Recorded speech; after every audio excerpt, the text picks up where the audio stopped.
Reducing risk and adding value. This is Bob. He's a customer. He needs a new phone. This is Jane. She's a product owner, the smart one. She wants to know what the problem is that Bob is actually trying to solve. Bob has a think. He's missing out on business because he can't communicate with his customers. Oh, he also feels his phone needs to do a lot of other things that he's seen other people's phones do. This has Jane thinking, what is actually important here, and how am I going to find out in the fastest possible way? In a traditional component team-based organisation, several teams may then become engaged. For example, a front-end team may commit to delivering the user interface. Another team may commit to creating the business logic, and perhaps a further team creating the persistence layer or database layer. And obviously, to attempt to do it in the shortest possible time, the teams will work concurrently. However, this will create a whole ton of dependencies. The front end requires the business logic to function. That logic requires the database. They're building horizontally integrated components, a tangled mess of delivery. The usual strategy to try and combat this is to nail down all of the details for the entire solution up front.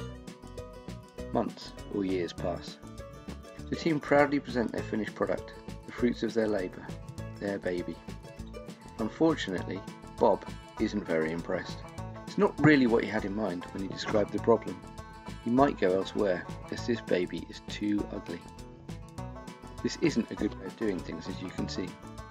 So instead, let's give this to a cross-functional team who have the capability to deliver across all of the technical stack. They commit to doing a little bit of work to deliver a very basic phone. In fact, all you can do on it is make and receive calls. It's a thin vertical slice of functionality. An iteration passes and they present their product to Bob. But Bob still isn't blown away. But he can now use a phone. He can get in contact with his customers and he can start getting some value. What's more, the team learn a bit more about what Bob really needs. It seems most of his customers like messaging.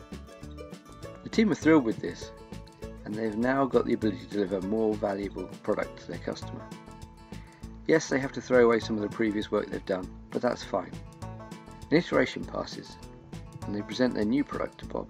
This version actually resolves 80% of Bob's problems. Most of Bob's customers can now either talk to him on the phone or message him. This leaves Bob to decide if he really wants to fund the development of his mobile phone step counter. So we've managed to deliver something that allows the team to learn fast, and we've managed to deliver something that has allowed our customer to start gaining value early. We've incrementally added customer value, or we've incrementally reduced the risk of building the wrong thing. Working together to deliver a small amount of functionality that generates value early is more valuable than spending months as a component team potentially building the wrong thing.